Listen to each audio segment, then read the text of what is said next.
Hi, I'm Peter J. Ray. Welcome to Adventures in History. Today's topic is Dearest Mother and Dad. Love Ruth, John, and Mark. Ruth Smallshaw Ray's Letters to Her Parents. 1953, Part 83. This is the first part of the original publication. Smallshaw Family Memories Collection, or SFMC number 39, published on October 3rd, 1999. Letter from the editor of the SFMC, yours truly, Peter J. Ray. And the drama continues. November 9th, 1953. Mark Doran Ray's first birthday. Actually, his second, if we consider the day of his birth as his first birthday, but let's not quibble.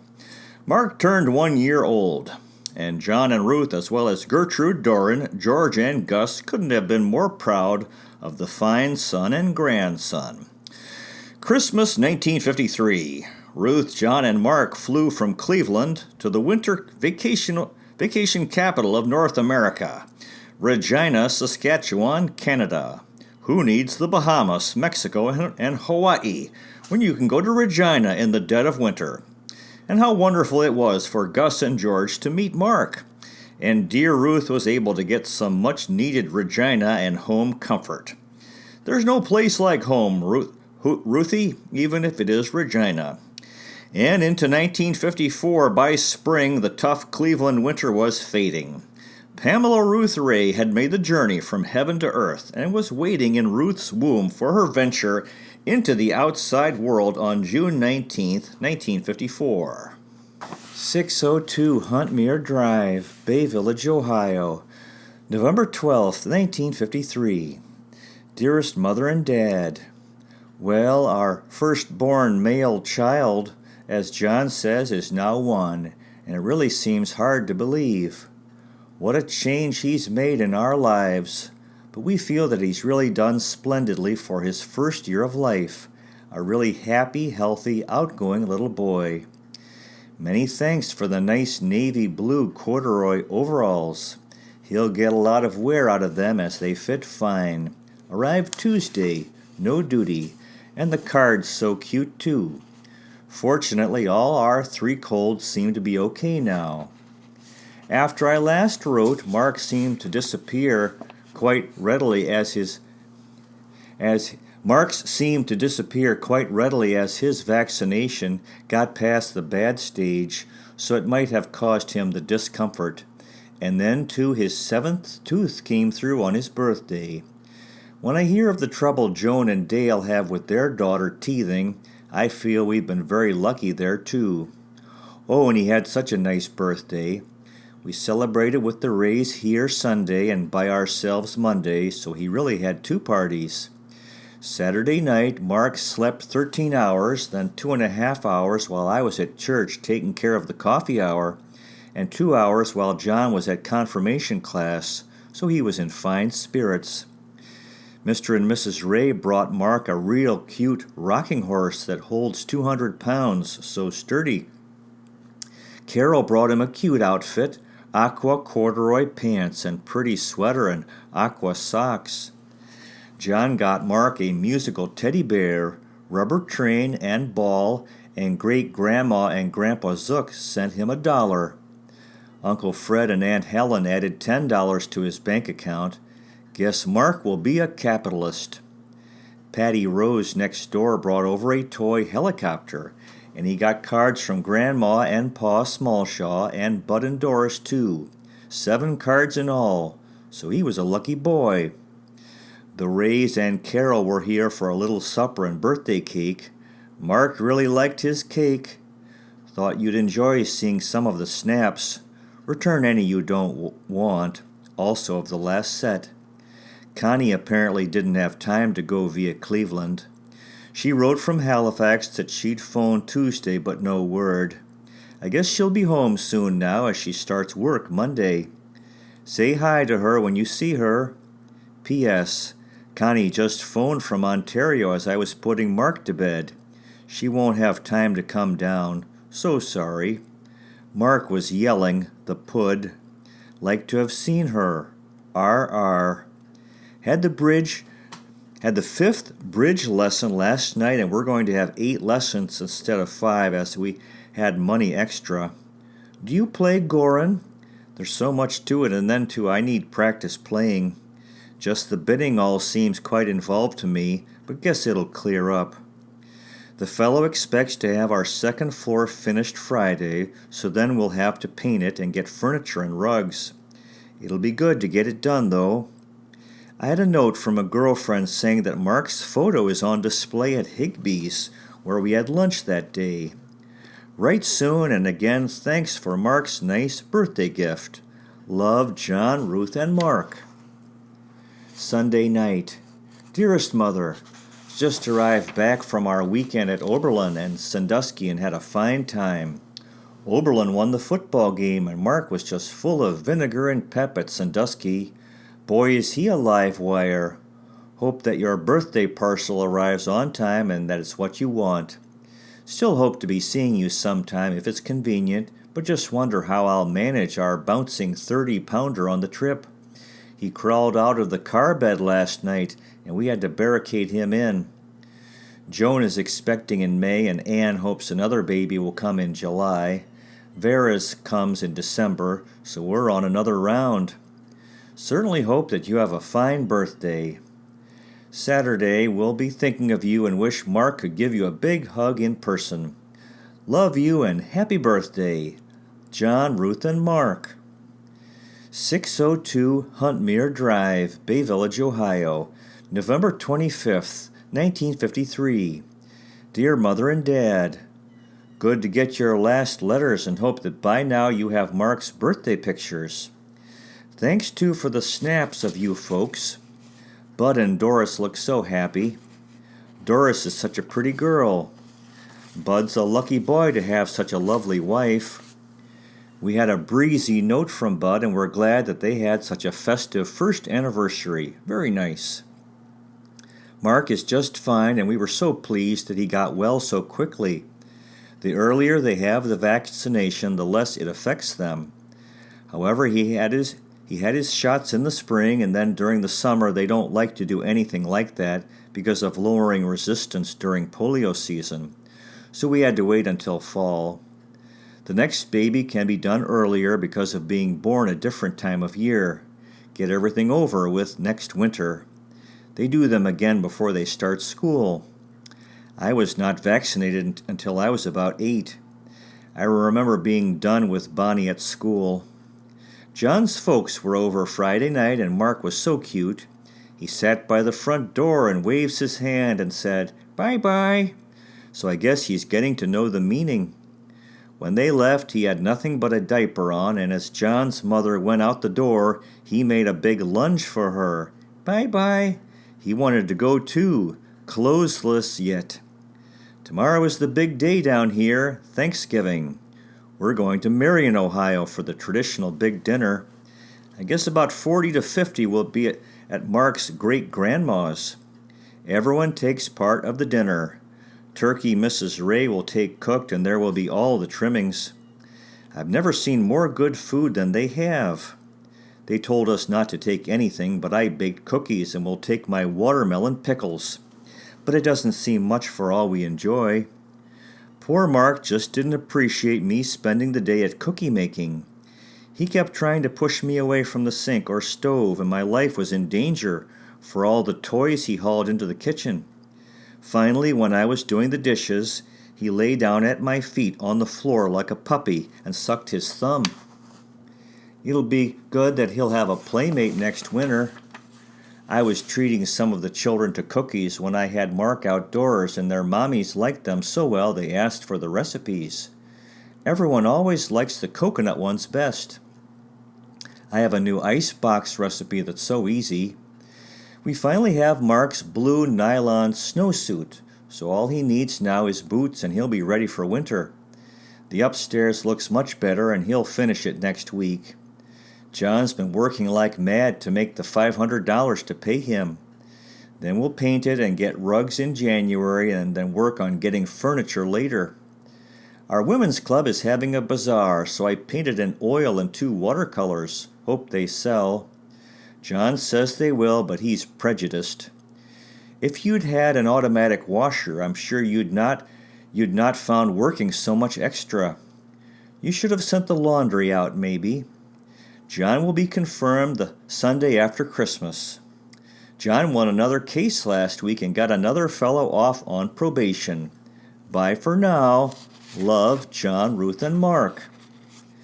602 Huntmere Drive, Bay Village, Ohio. Dearest Mother and Dad, your letter just arrived this noon, and since Mark is asleep, thought I'd try to write before he awakens. I'm sorry if you felt like you had to return almost all the snaps, for we really took them for you.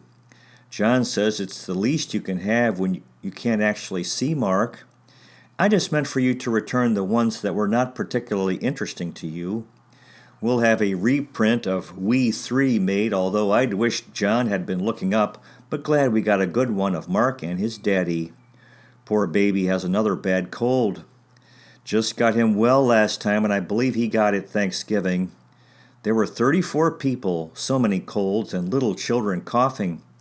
Saturday Mark developed it, and we were up most of Saturday night. Nose drops, aspirin, whiskey and honey and lemon, sleeping pills, and paregoric. Last night it turned to a croupy cough, so now I have all 4 burners going with steaming pans, and have a sheet tent over his bed with the vaporizer going to make it steamy, and put the shower going to steam up the rooms too.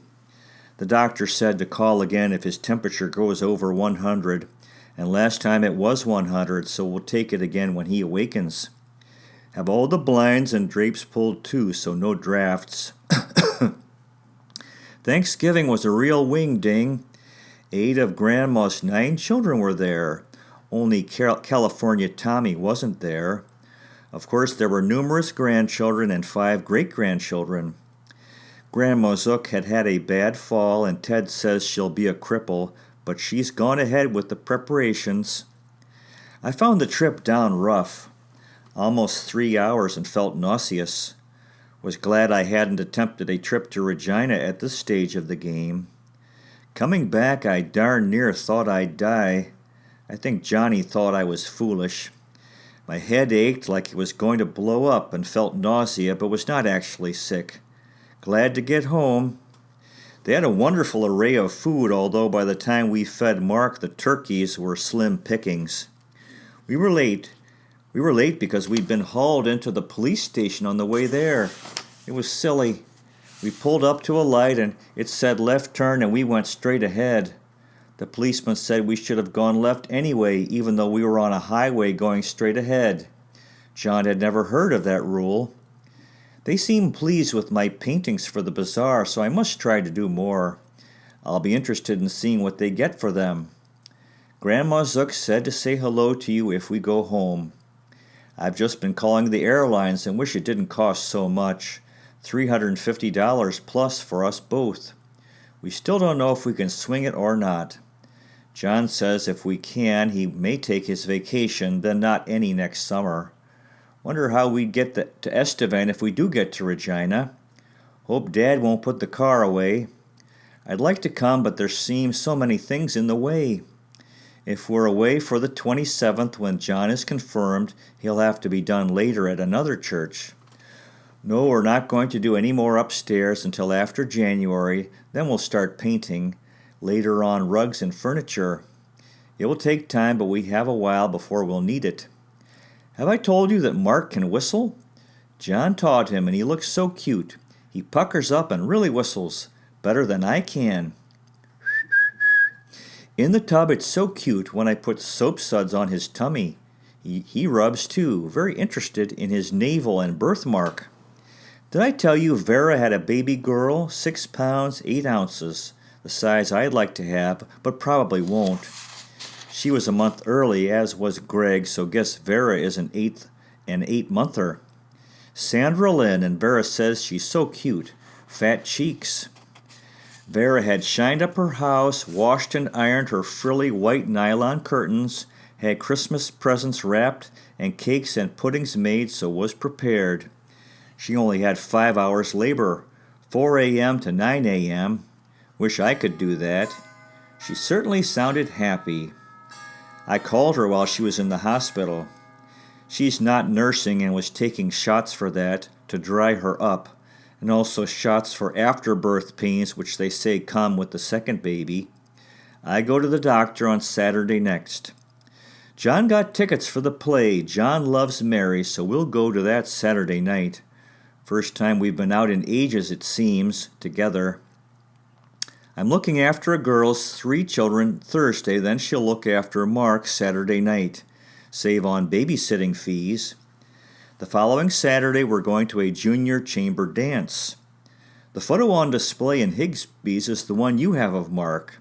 We've not had any more taken, but guess we should, although he hasn't changed much. When were the snaps taken with Grandma and Chris? Very good of you, Mother. Shame, blue dress and green jacket. Good pictures, though. This house feels like a Turkish bath. Guess we've got enough steam. Mark's temperature is still 100 degrees, and he's now in bed for the night. John called, and he'll try to get home early from bowling. He got some Vicks for the vaporizer. I'll try to write again soon when things are not so up in the air. Good night. Love you, John, Ruth, and Mark. 602 Huntmere Drive, Bay Village, Ohio, December 6th, 1953. Dearest Mother and Dad. Hi. Well, John phoned Trans-Canada Airlines Thursday and made reservations for the 3 of us to fly home Monday night, December 21st, leaving here at 10:20 p.m. and arriving in Regina at 6:50 a.m. December 22nd, and leaving Regina at 10 o'clock p.m. on January 4th, getting back here at 8:55 a.m. January 5th. John arranged with Dick to take his 2 weeks next summer, 1954, vacation now, so we'll be home for both Christmas and New Year's, and your wedding anniversary too, and you'll see a lot of your grandson. John said Mark and I could stay longer if we desire, but we'll see when the time comes. Of course, we'll want to take Mark down to see his great-grandma and Grandpa Smallshaw, and hope the roads and car will be okay, or else we'll have to go on the train. Probably the Sunday, December 27th would be the time to go, or Saturday the 26th. All this with a few reservations, for we have had quite a week here. First reservation. Thursday, Mark's temperature started going up, so I called the doctor, and she said she'd better come out. Mark has the croup with a very bad throat, so she put him on penicillin.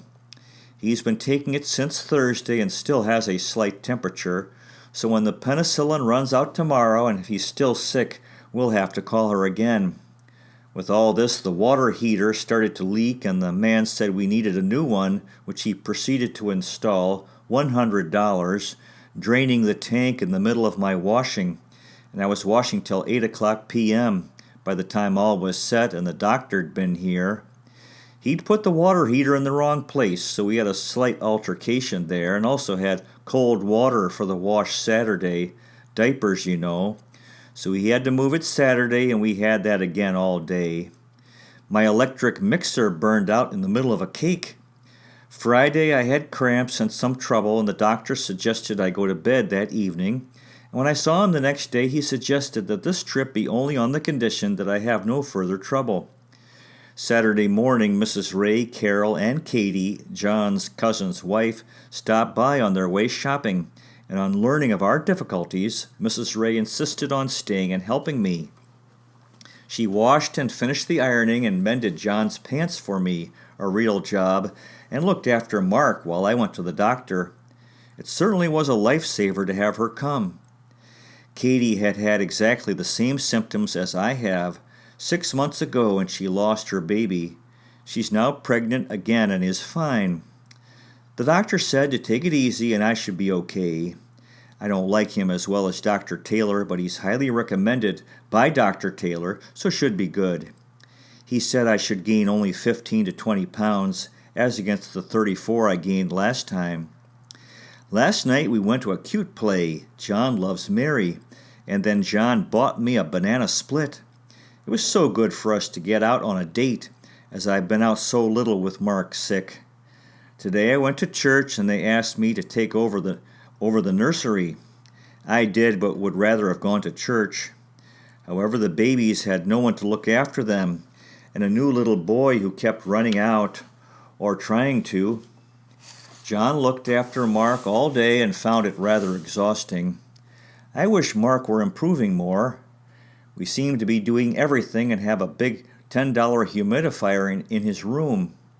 I baked my Christmas cake Monday and puddings Tuesday, and we'll bring a little home. I guess you'll have to make arrangements for a crib and high chair for Mark. Do they have diaper service in Regina? It might be best to have that for 2 weeks, since you don't have an automatic washer, and I'd hate to spend all my time washing. Don't you think so? Carol is getting Mark a rocking chair, and John's folks are getting him a table and chairs for Christmas, I think. We thought we would not take any toys home with us, as they'd be new and fresh for him when he got back. Then, too, we'll be limited for luggage. He can play with your household things. They'll be different from mine. Carol got him one of those pull-push toys Saturday, and he likes it. The Holgate toys for his age are good, putting round and square blocks into a mailbox, or wooden pegs into a train, or wooden bottles into a holder, or rag books.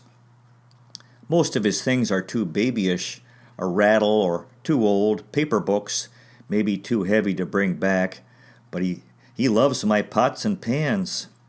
Are those enough suggestions? He also needs matching scarf and mittens and those sock slippers about size 4 to 5. His snowsuit is blue, so the only colors would be white or red, and white for the scarf. You don't have to follow these, but you did ask. I'll try to remember to bring some Reddi-wip, but hope it doesn't sour. Hope Bud and Doris will be home for Christmas dinner, too. Next Saturday, the Rays are coming and taking Mark home for the night, if he is well, so John and I can go to the Junior Chamber of Commerce dance. Then we'll go over and get him the next day and stay for dinner. John's mother phoned tonight and asked how we were. She said if I have any further trouble, she'll come and look after Mark. It's certainly good to know that. John's Uncle Bill Reidenbaugh died in Florida. Grandma's back is better. Ann phoned to ask us down to Akron, but doubt if we'll attempt it till January, what with everything else. In spite of the fact that she won't have her boy home for Christmas, John's mom said she was glad we were going to Regina, that she thought we should, and they'd been hoping that I would not attempt the trip alone with Mark. It will probably be quite a while before we can make it again. Well, we hope that we can come. They'll hold our airline reservations until December 18th, and if by that time Mark and I are both well, we should be able to make the trip. John says this letter is very disjointed, but I'm too tired to rewrite it, and hope that all is clear to you. Let us know if there is anything you do not understand. We'll let you know of any further developments. Hope you'll soon be seeing your grandson. Lots of love, John, Ruth, and Mark. To be continued. Well, that concludes today's presentation. Good luck to you with your efforts in family history. If this interests you, finding, preserving, and sharing old letters, diaries, photographs, family movies, and videos, and interviewing elderly relatives while they're alive. You might consider checking out our website, Adventures in History with Peter J. Ray at peterjray.com. There's a donate feature. You might consider making a donation so we can continue making these videos. So far, we've made 614 history videos in 7 areas: world history, American history, book reviews, poetic tours, family history, Cleveland baseball, family history, and autobiography. You also might consider checking out our podcast, Adventures in History. If you live in Metro Manila, Philippines, and are looking for a high school, you might consider Restless Educational Center, located in Barangay Maytuna, San Juan. Restless is a school that specializes in helping young people who have had trouble in the larger traditional high schools. And this is a school my wife Alice and I own and operate. The website is restless.education, RESALEST. Thanks so much for watching. I really appreciate it. God bless you. Take care. And I'll see you next time.